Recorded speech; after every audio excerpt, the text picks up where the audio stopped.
साथियों नमस्कार, मैं अश्विनी कुमार एडवोकेट। साथियों 15 अगस्त 1947 को देश आज़ाद हुआ। जो पर्व हम स्वतंत्रता दिवस के रूप में प्रत्येक वर्ष 15 अगस्त को मनाते हैं, आज 15 अगस्त 1947 के उपलक्ष्य में पुनः 2024 में भी 15 अगस्त मनाया गया। देश में खुशहाली मनाई गई। इस स्वतंत्रता दिवस के अवसर पर मैं समस्त देशवासियों को स्वतंत्रता दिवस की हार्दिक शुभकामनाएं देता। लेकिन साथियों, जब देश 1947 के पहले इस देश में विदेशी लोग थे तो यह देश गुलाम था, और हम जो 15 अगस्त 1947 को जो आज़ादी मनाते हैं, वह आज़ादी जो है विदेशियों को भारत से जाने की आज़ादी है।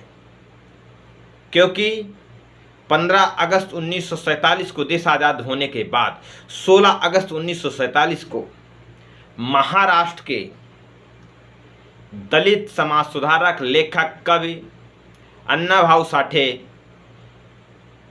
ने एक नारा दिया था, यह आज़ादी झूठी है। ऐसा नारा क्यों दिया गया?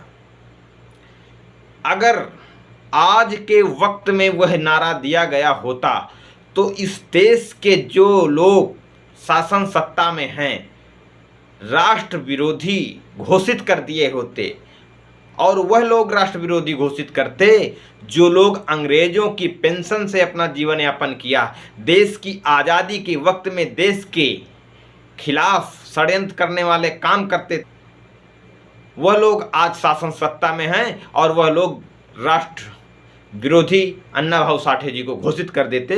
लेकिन उस वर्तमान सरकार ने, तत्कालीन सरकार ने ऐसा नहीं किया। इसका शाब्दिक अर्थ यह है कि यह देश की जनता भूखी है, यह आज़ादी झूठी है। यह वास्तविक तौर पर देखा जाए तो जो आज़ादी मिली है इस देश में, यह विदेशियों को भारत से निकालने की आज़ादी मिली है। लेकिन अभी भी इस देश में सामाजिक अस्पृश्यता, ऊंच नीच, जातिवाद, छुआछूत जैसी जो व्यापक समस्याएं अंग्रेजों के शासन काल में भी इस देश में थी, उनके जाने के बाद भी यह आज़ादी अभी देश के बहुसंख्यक लोगों को नहीं मिला है। इसलिए उन्होंने नारा दिया कि यह न आज़ादी झूठी है, देश की जनता भूखी है। वास्तविकता में अगर ये देखा जाए, तब इस देश में विशेष जात के लोगों को मुच्छ रखने में मार दिया जाता है, पगड़ी लगाने में मार दिया जाता है, घोड़ी में सवार होने में मार दिया जाता है, तब कहीं ना कहीं यह बात निश्चित तौर पर साबित होती है कि यह आज़ादी झूठी है, देश की जनता भूखी है। क्योंकि बहुसंख्यक समाज जो है अभी भी भूखा लाचार है। इस देश में कुछ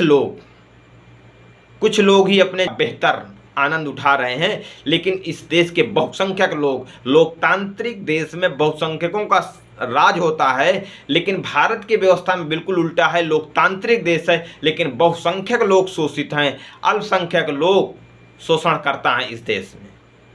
इसलिए इस देश की जो आज़ादी है अभी वास्तविक आज़ादी नहीं है, ये साफ तौर पर कहा जा सकता है। क्योंकि अभी हाल ही में जिस प्रकार से सुप्रीम कोर्ट का आरक्षण के खिलाफ जो फैसला आया है, इससे भी ये समझा जा सकता है कि यह आज़ादी किस प्रकार से झूठी है। कि जो लोग कोलियम की आरक्षण व्यवस्था से हाई कोर्ट, सुप्रीम कोर्ट में जज बने हुए हैं, वह लोग आरक्षण के विरोध में फैसला देते हैं।